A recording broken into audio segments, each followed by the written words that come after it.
This conference will now be recorded. Hello, everyone. Welcome to this presentation on LGBTQ research, key findings, marketing insights, and outreach. We only have a few minutes with you today, but we want to give you sort of a highlight overview of some of our recent research and give you some resources to dig in a little bit more deeply. Next slide. First of all, I want to thank Jeff Berger and all the team at Naglrep for hosting this meeting today and making the best out of our virtual experience. Naglrep has always been a leader, and we really appreciate that long-term partnership. I'm Thomas Roth. I'm the guy on the left. I started the Community Marketing and Insights team in 1992 when very few companies were looking at the LGBTQ market, and I'll let Dave introduce himself. And my name is David Paisley. I'm the Senior Research Director here at CMI, and I've been with the company for 20 years. And Lu Zhen is with us virtually. She's in Shanghai, so the time zones didn't exactly work out, but she's an integral part of our team, and we love Lu.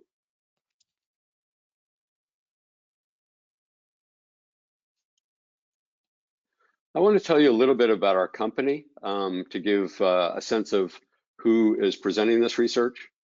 We started the company back in 1992. I know many of you are familiar with us, but some of you may not be. We are 100% LGBTQ owned and operated, and we're NGLCC certified. That's the certifying Chamber of Commerce that identifies LGBTQ owned and operated businesses, which is an advantage when looking at procurement from major corporations. So if you're not yet NGLCC certified and you are LGBTQ owned, majority owned, please have a look at NGLCC. We've been doing this for over 25 years. We conduct hundreds of LGBTQ studies across many industries, and the studies are based on our panel of about 50,000 LGBTQ consumers. These consumers are interactive with the LGBTQ community, and they very closely represent the spectrum that is LGBTQ across genders and generations, which is super important when you're looking at research. As a full service research company, but focused on LGBTQ, we produce surveys, focus groups, interviews and intercepts, and other methodologies. And we work with a wide variety of organizations, which I'll highlight on the next slide. About a third of our clients are in the world of finance, which I consider banking and investments and real estate. About a third of our clients are in tourism and hospitality, and that's really where we got our start for about the first 10 years in business. Tourism and hospitality has really been the leader. And about a third of our clients really span almost everything else, from media to pharmaceuticals to retail. We work with AARP and a lot of other nonprofit organizations to help them understand the community. We work with government organizations and universities. And we also work with other research companies and partner with them. We have an enormous amount of research on our website, and I encourage you to visit www.cmi.info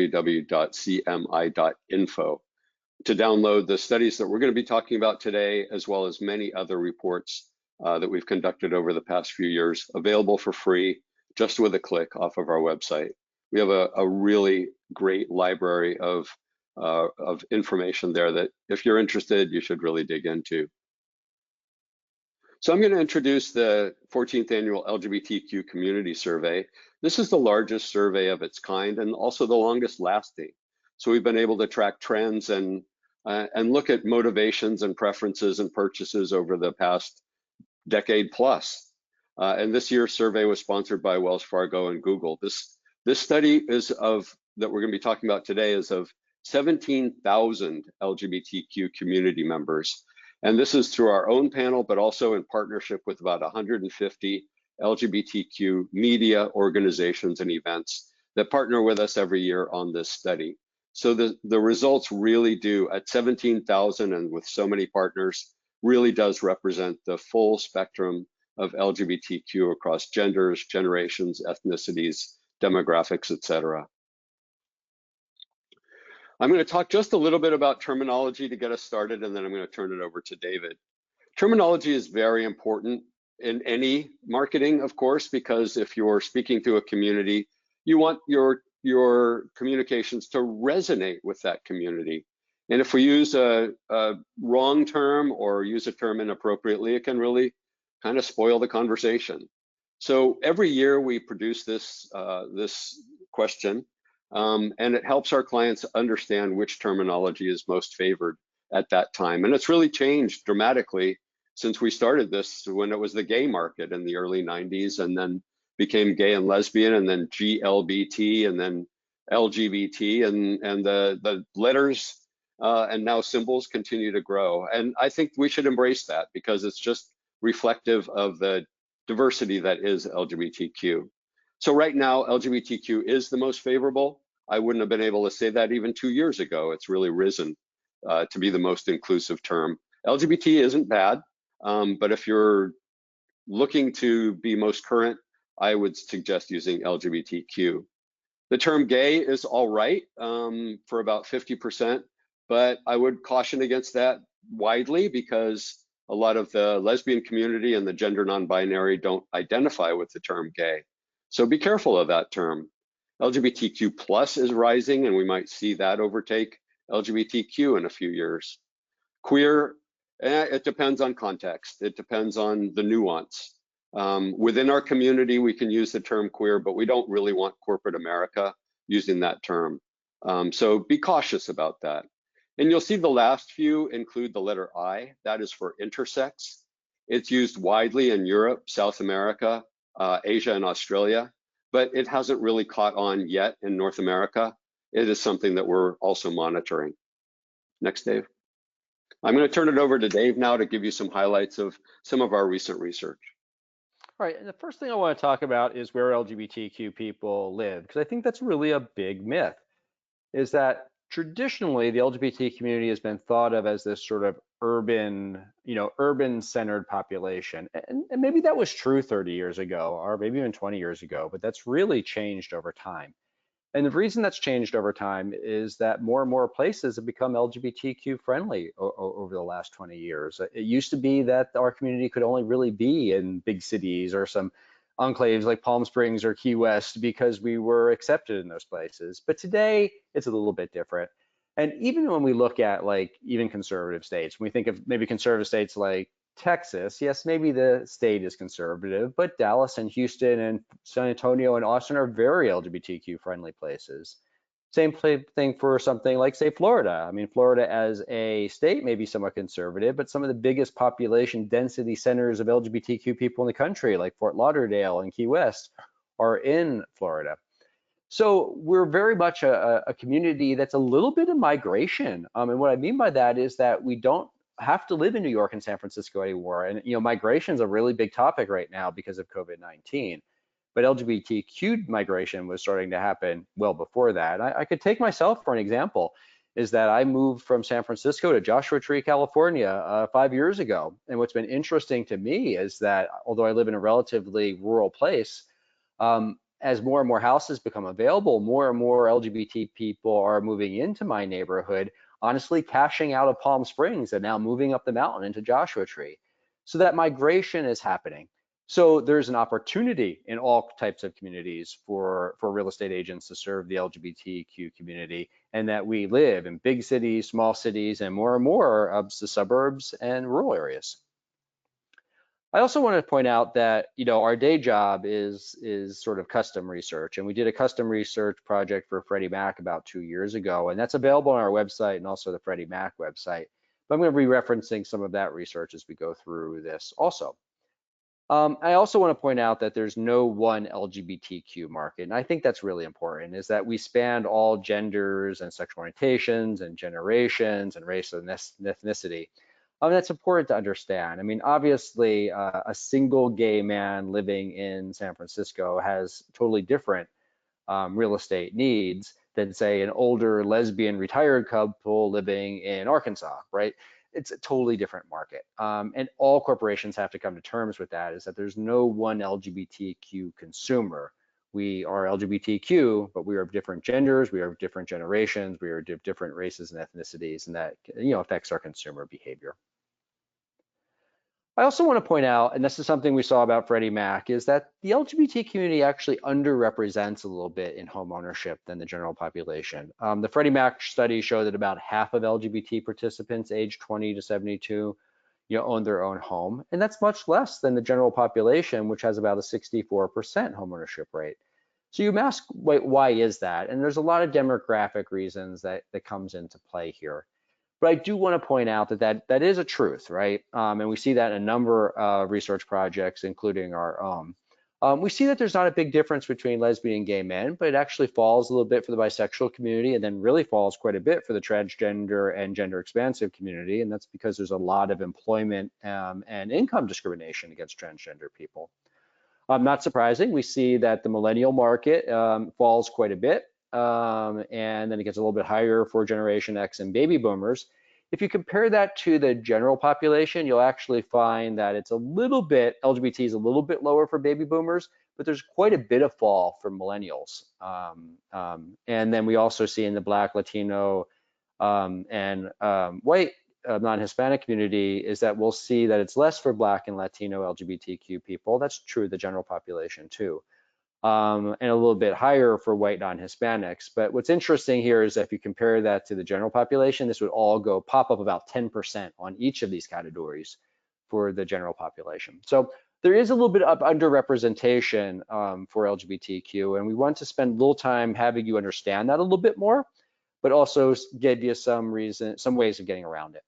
All right, so the first thing is that the LGBT community is less likely to be married, and that is a big indicator of buying real estate, right, is being married.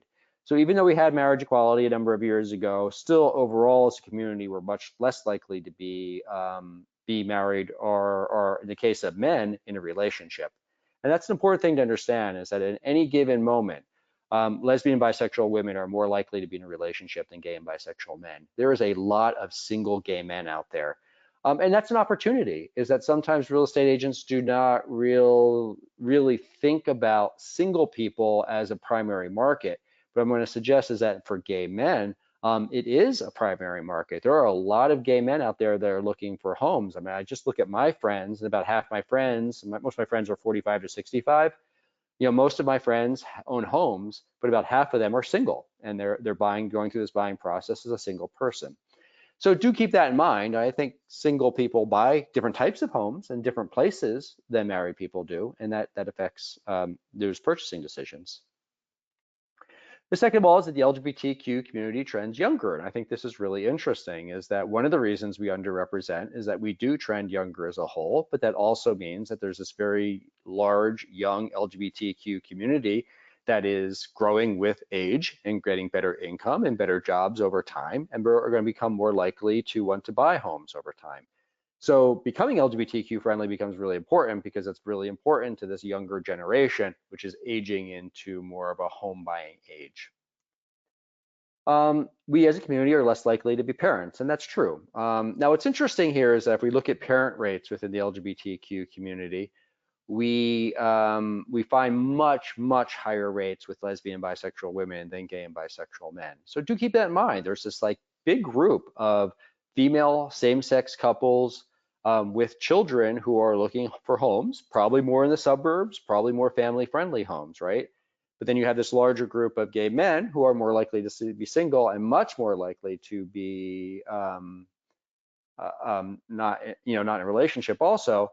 And the home buying purchasing there is going to be really different, perhaps more urban, perhaps more townhouses and condos, right? So it differs. There's differences within the LGBTQ are really important. And the other thing to say is that we're more likely to be mobile. And there's a lot of research about this, and I think it's really interesting, is that we tend, as LGBTQ people, not to stay in the place in which we grew up. And that creates opportunities, but also some obstacles for real estate, because people need to be sort of stable in order to get to a point of feeling like they want to buy a home. So I think becoming stable within a community is a really important thing as far as real estate. And do keep that in mind, is that we tended to leave when we were 18, 19, 20 to a different place and reestablish ourselves in a different location to put down our roots. I also want to point that LGBT community tends to be pet owners. Now we actually have about the same pet ownership population rates as the general population. But do keep that in mind, is that I think for the LGBT community, often our pets become our children, and finding homes and finding condos that are pet friendly becomes really, really important to the LGBT community. And I think also using pets in advertising for real estate agents can be really effective. I'm also going to point out here that lesbian bisexual women are more likely to own or to care for pets than gay bisexual men. I think that has a little bit to do with where different community members live. We do see that in the data that gay and bisexual men are more likely to live in condos, more likely to live in urban settings than lesbian bisexual women that are more likely to have single family homes, maybe in the suburbs or even rural communities. I also want to stress about the importance of being either an LGBTQ friendly real estate agent or maybe an LGBTQ real estate agent. And what we find here in the research, we asked, think about the real estate agent you used the last time when you bought or sold a house. What is the relationship of that person to the LGBTQ community? And we found in the Freddie Mac study that the LGBTQ homeowners, they were very much more likely to use an agent that was either LGBTQ friendly themselves or identified as being friendly or an ally to our community. So that's really important. And on this call, I'm probably speaking to the choir in the sense that you're probably Naglrep members, and that's really an important way to identify yourself as being LGBTQ friendly and understanding the needs of the LGBTQ community. And it's important to that agent selection. So I'm going to turn it over to Tom, and he's going to talk a little bit about some advertising issues. Yeah, so thank you, Dave. That was excellent. I appreciate it. Getting a little bit back to communications, I touched on terminology and how important that is.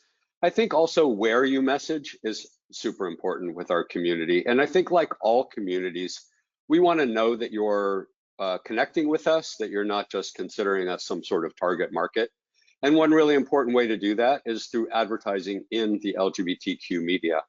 A lot of it's going toward online. There's still a lot of print out there, but most of the print media that is no longer publishing in print certainly has a strong web presence, and they have social media and they have websites. So there's certainly really important ways to connect with the community through our own media. Our study found that 72% of those 17,000 people are more likely to purchase from a company that advertises in the LGBTQ press.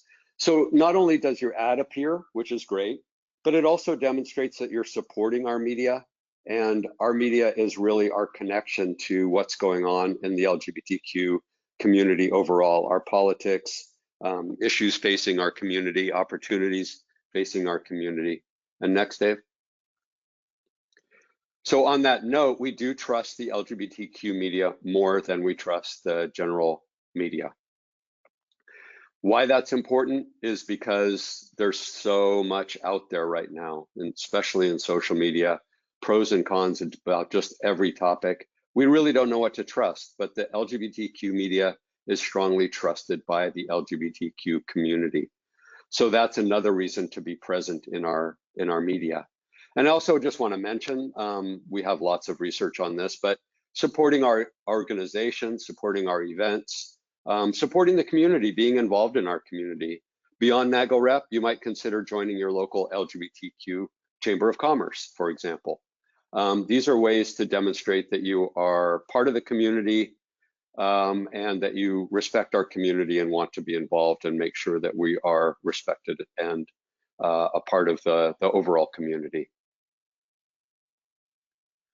So that's a little bit of our research. We could literally talk for days. There's a lot of information on our website, so I think the next step, assuming that you want to dig a little bit deeper, would be to go to cmi.info. All of the studies that we mentioned are downloadable for free with a click on a link from cmi.info. This is our way of making sure that the entire community and the entire industry is strengthened and enabled by the research. Of course, as Dave mentioned, our day job is doing custom research, but there's a lot of data and insight available for free off of our website. So really encouraging you to make a stop there at cmi.info, and please continue the conversation. We'd be happy to answer your questions or engage with you in whatever way makes sense to help you on your journey. So thanks for taking the time with us today.